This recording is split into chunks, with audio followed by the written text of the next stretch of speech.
Hi, everyone. Thanks for joining us again. This is Pastor Nick here at Impact Church of God in Shepherdsville. We are going back into our scripture today as part of Holy Week as we make our journey through this week up to the Passion of Christ. Here we see that we had just talked about previously yesterday. The chief priests and the elders were trying to plot a way to arrest Jesus. They did this by trying not to draw as much attention to themselves and what they were doing, and they certainly didn't want to do it at the time of the Passover feast. So here we've come to a time now where the preparation of the Feast of Unleavened Bread at Passover is. And we get into our scripture here in Matthew, coming from chapter 26, verse 17 through 19. We're going to read that and then we'll finish up with the next few verses here in a little bit.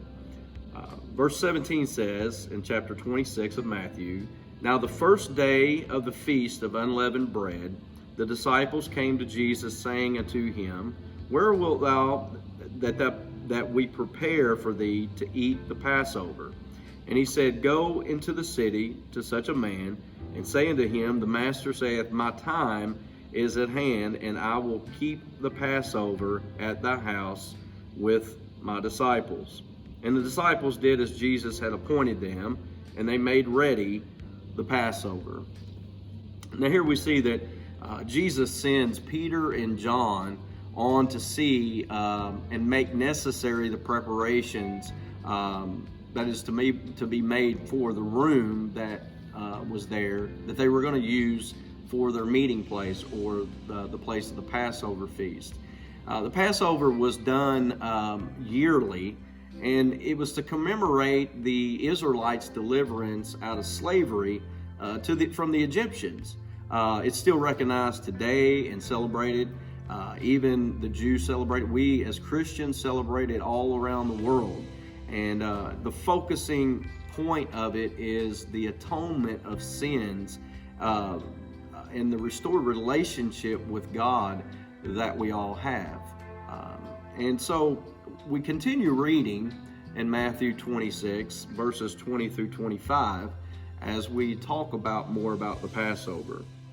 Now when the evening was come, he sat down with the 12, and as they did eat, he said, Verily I say unto you, that one of you shall betray me.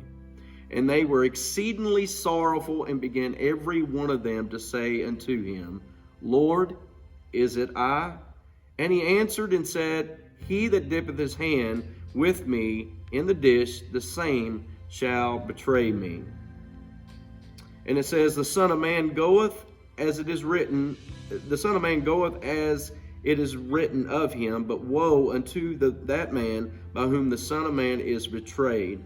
It had been good for that man if he had not been born. And then Judas, which betrayed him, answered and said, Master, is it I? And he said unto him, Thou sayest. When we look at this scripture, it was about the evening time now, later on, that Jesus had begun to gather with his disciples around the table. But Jesus knew that Judas was about to betray him, and he knew that the devil was really working on him, and he knew the work that he was doing in Judas's heart. And as the meal was being served, Judas becomes pretty overwhelmed of what the enemy was actually putting in his heart to do. And it shows us that he really got up from the table and he leaves the room where Jesus and the other disciples were and where they were meeting. And he goes and he gets with the Jewish leaders to make a deal with them for the arrest of Jesus. And Jesus focuses now on his disciples, and he's about to reveal to them himself as the true one and the Passover lamb of himself. As they begin to break the bread and as they begin to take and drink of the cup, he begins to show them it's a symbolization of himself. And he had come to do this for everyone that would believe on him and the work that he was going to do on the cross that was ahead. This was his conversation with them that night, and as the time was come very shortly to be offered up as the Lamb who takes away the sin of the world. It tells us that Jesus and his disciples began to gather at a garden called Gethsemane, and where he was later arrested by the guards and brought to the high priest, and he was tried and being as a false witness after Jesus tells them that he is the promised Messiah. He begins to be condemned by the high priest, and because they think that he's blaspheming. They not only they were not really through with him at that time, so it was believed that they probably held him for a time, and they just weren't ready to kind of give him up. So they figured they'd hold on to him a little while, and then here morning would come, and as that morning approached, they were bent on his death and destruction. But later on that night, before that morning, they continued to hold him and to draw much attention, not to draw as much attention as they needed to, so that they could finally get a sentence to his death through a higher authority.